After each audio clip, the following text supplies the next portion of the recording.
প্রায় 1,03,00,000 বেশি গরু প্রয়োজন। 1100 কেজির কাছাকাছি প্রায়। এটা হলস্টেইন ফ্রিজিয়ান জাতের গরু।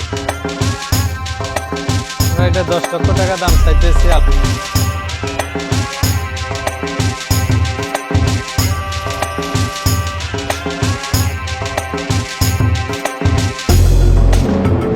আমি হচ্ছে এর থেকে বড় গরু কিনেছি জেলার মধ্যে আর কি। সরাসরি স্ক্রিনে দেওয়া একটা নাম্বার আছে, নাম্বার আপনার যোগাযোগ করুন। আসসালামু আলাইকুম প্রিয় দর্শক, পবিত্র ঈদুল আজহাকে কেন্দ্র করে বাংলাদেশে প্রায় 1,03,00,000 বেশি গরু প্রয়োজন। আর ওই গরুর চাহিদা পূরণ করার জন্য দেশীয় খামারিরা বিভিন্ন জাতের গরু মোটা তাজাকরণ করতেছে।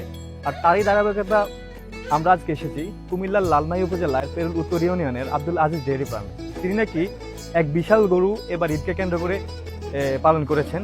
দর্শক, তারই মুখ থেকে শুনবো এই বিশাল গরুটি সম্পর্কে। তাহলে চলুন আমার সঙ্গে। আচ্ছা, আমরা বিশাল এই গরুটি দেখতে পাচ্ছি, এই গরুটি সম্পর্কে যদি আপনি যদি বলেন, এটা কোন জাতের গরু? এটা হলস্টেইন ফ্রিজিয়ান জাতের গরু।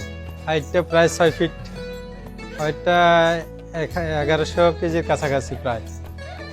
এটা প্রায় আমার 4 বছর সময় লেগেছে। আমরা এটা 10 লক্ষ টাকা দাম চাইতেছি, আলোচনা সাপেক্ষে দাম নির্ধারণ করা হবে। এটা তো আসলে আমরা কাঁচা ঘাসের উপরে নির্ভরশীল। আমরা তো নিজেদের ঘরের বাচ্চা, এটা ঘর থেকে এটা এই পর্যন্ত বড় হয়েছে। এই পর্যন্ত সেই কাঁচা ঘাস, রেডি ফিড, এগুলির উপরে খৈল ভুসি, এগুলির উপরে তার এই খাওয়া দাওয়া। আমরা যে আপেল আঙ্গুর খাওয়াই নেই এগুলোকে। না, অনেকে তো অনেক জায়গায় বলে যে আপেল খাওয়ায়, আঙ্গুর খাওয়ায় বা আমরা আপেল আঙ্গুর খাওয়াই নাই, আমরা এগুলোকে গরুর ঘাস খাওয়া, খড় ঘাস এগুলি খাওয়াইছি। আচ্ছা, তা আপনি তো সামনে তো ঈদুল আজহার গরুর বাজার, গরুর হাট বসবে, আপনি কোন হাটে এই গরুটা কিনতে চান? এটা আমরা বাড়িতে বিক্রি করার জন্য চেষ্টা করতেছি। যদি কোনো ইনশাল্লাহ বাড়িতে আসেন আপনারা, আলোচনা সাপেক্ষে বাড়িতে বিক্রি করে দিবেন। আচ্ছা, আপনার যদি আশেপাশে কেউ যদি আশেপাশে গ্রামের অথবা আশেপাশে কোনো লোক যদি আসে এই গরুটা ক্রয় করতে, তখন কি আপনি বিশেষ কোনো ছাড় দিবেন? হ্যাঁ, বিশেষ ছাড় দেওয়া আছে, ইনশাল্লাহ বিশেষ ছাড় দিব। কারণ এই গরু ঈদের আগের দিন পর্যন্ত আমার কাছে রাখা যাবে, কোনো অসুবিধা নাই। আচ্ছা, আমাদের দর্শকদের অনেকের প্রশ্ন হতে পারে যে আব্দুল আজিজ অনেকগুলো গরু রাখে, ছোট বড় মাঝারি। তো আপনি এই বছর ছোট বড় মাঝারি গরু না রেখে কেন আপনি একদম বিশাল দেহের একটা গরু রাখলেন? সেটা সম্পর্কে যদি একটু বলতেন। আমার প্রত্যেক বছরে বড় গরু থাকেই, তার মধ্যে এবারে আমি কোরবানির গরু একটাই বড় গরু করেছি, আর বাকিগুলো আমার ফালা গরু এগুলির মধ্যে আছে। পালা গরু বিক্রি হবে 30-40টা বা 50টার মতো। ওইগুলো বিক্রি করেন মানে পালন আশা করি বাজারে যদি কোনো 5,000 গরু ওঠে, তার মধ্যে আমারটাই ফার্স্ট থাকার সিদ্ধান্ত আর কি। আপনার কি মনে হয় যে আশেপাশে যারা খামারি আছে এর থেকে বড় গরু আছে? আমার জানা মতে এর চেয়ে বড় গরু কুমিল্লাতে না। কুমিল্লা ডিস্ট্রিক্টে দর্শক সবচেয়ে বড় এবং বিশাল দেহী গরু নাকি? মায়াবী গরু, এটাকে যত মায়া করে সে তত আপনার কাছে গেছে। এটা কোনো অন্যদেরকে আঘাত করে না, সুখ শান্তশিষ্ট গরু।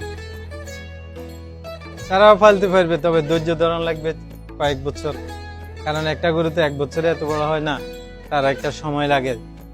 ওই সময় পর্যন্ত সে যদি ধৈর্য ধরে তার খরচ বহন করতে পারে, তাহলে সেও বড় করতে পারবে। আচ্ছা, কোন ধরনের খাওয়ালে